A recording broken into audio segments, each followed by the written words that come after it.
here. Japan is coming here as we speak. They're in a plane flying, lots of them, all tough negotiators. But things that people wouldn't have given us 2 years ago, wouldn't have even thought of it 2 years ago, 3 years ago, 5 years ago, seven, they're giving us everything. They don't want tariffs on themselves. And it's very simple. We're making deals and people are paying tariffs. Countries are paying tariffs. Right now, China is paying a 104% tariff. Think of it, 104%.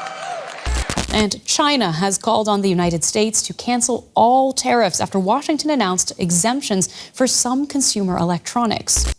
When it comes to the most reliable financial asset in the world, the overwhelming majority of analysts, investors, and even entire nations unanimously name one thing: U.S.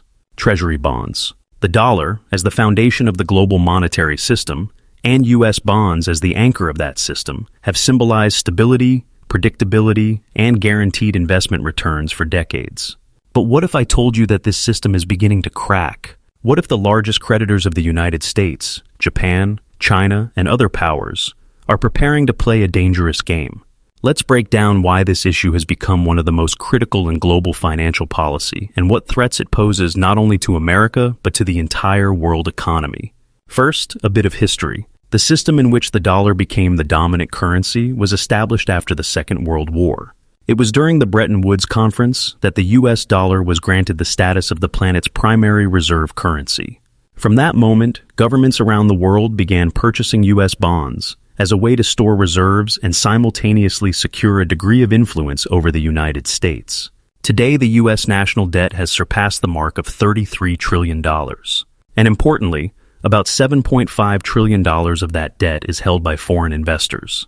That's nearly 1/4 of the entire amount. Think about it. The United States owes other countries more than the annual GDP of economies like Germany or India. So who holds these securities? In first place, Japan. According to data from early 2025, Japanese investors hold U.S. bonds worth approximately $1.09 trillion. In some months, this figure exceeds $1.15 trillion. The reasons are clear: low interest rates in Japan, a stable and close relationship between Tokyo and Washington, and a traditionally high savings rate among the population. In second place is China. It once confidently held the lead, especially during the 2010s, when its portfolio exceeded $1.3 trillion. But now, as geopolitical tensions rise and trade wars with the United States escalate, Beijing has begun diversifying its reserves. As of 2025, Chinese investments in U.S. government debt are estimated to be between $870 billion and $1 trillion. And this is where things get most interesting. What if China decides to sell off its holdings? This question arises periodically amid new rounds of trade war between the two superpowers. Some analysts refer to it as a financial nuclear bomb. Essentially, a massive sell-off of bonds could lead to a rise in yields, trigger a spike in U.S. interest rates, increase the cost of borrowing, and destabilize the value of the dollar. Now imagine the consequences this could have for the entire global economy. But China is not the only player. The United Kingdom ranks third, with investments totaling around $650 billion. However, in the case of London, it's important to note that a significant portion of this portfolio belongs to international financial institutions operating under British jurisdiction. Next in line are Luxembourg, $330 billion, Ireland, $320 billion, Belgium, $270 billion, Switzerland, $250 billion, the Cayman Islands, $240 billion, Taiwan, $220 billion, and India, $210 billion. Note, many of these countries are financial hubs. Their investments are not only national reserves, but also the assets of multinational corporations, hedge funds, and international banks.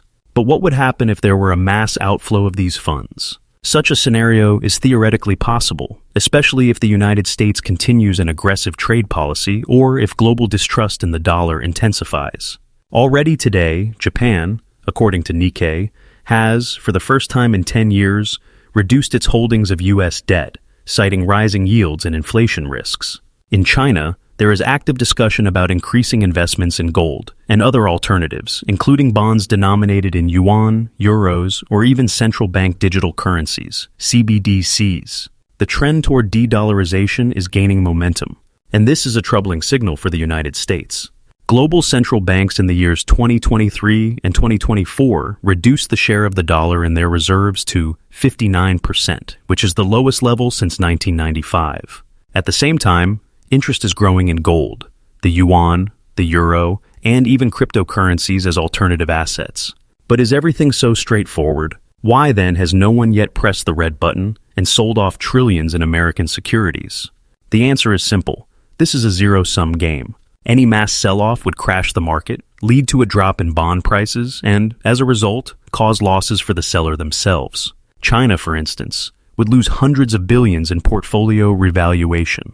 Moreover, the strengthening of the yuan would make Chinese exports less competitive, and it is exports that account for the lion's share of China's growth. That is why the reality is this. The threat of a bond sell-off is more often used as a tool of leverage at the negotiating table, rather than as an actual weapon. It is a political lever. That is why every time Trump, Biden, or anyone else launches a new wave of tariffs against China, panic erupts on financial markets. What if China starts selling? That question appears in every investment bank's report. Perhaps this is why, in recent months, the topic of diversifying dollar reserves and the potential reform of the international monetary system has been discussed more frequently. Within the BRICS framework, mechanisms for alternative settlements are being actively developed, from a common settlement instrument to the increased use of national currencies in mutual trade. So, where do we stand today? On one hand, the dollar remains the foundation of the global system. More than 80% of all international transactions pass through the dollar daily, and U.S. bonds are still considered a safe haven. On the other hand, this paradigm is undergoing an active reassessment. The world is changing, and it is changing quickly. The United States, despite its economic and military power, is becoming increasingly vulnerable to the financial weapons it once created. What will be the next step? Will China increase pressure by reducing its holdings? Will Japan play the same game? Or, perhaps, in the coming years, we will witness a new Bretton Woods, where the dollar will be replaced by a multi-currency basket or a digital currency created by an international consortium? There are more questions than answers. But one thing is clear. Whoever controls U.S. debt holds their hand on the pulse of the global economy. And for now, the biggest holders of that pulse remain Japan, China, the United Kingdom, and a number of financial centers in Europe and Asia. Think about that the next time you hear news about a new round of trade sanctions or a spike in bond yields. We live in a world where financial policy has become part of the geopolitical game, and the stakes have never been higher. Share your thoughts in the comments. Can the largest U.S. creditors truly use their investments as a weapon? Or is the mutual dependence so strong that no one dares to pull the trigger first?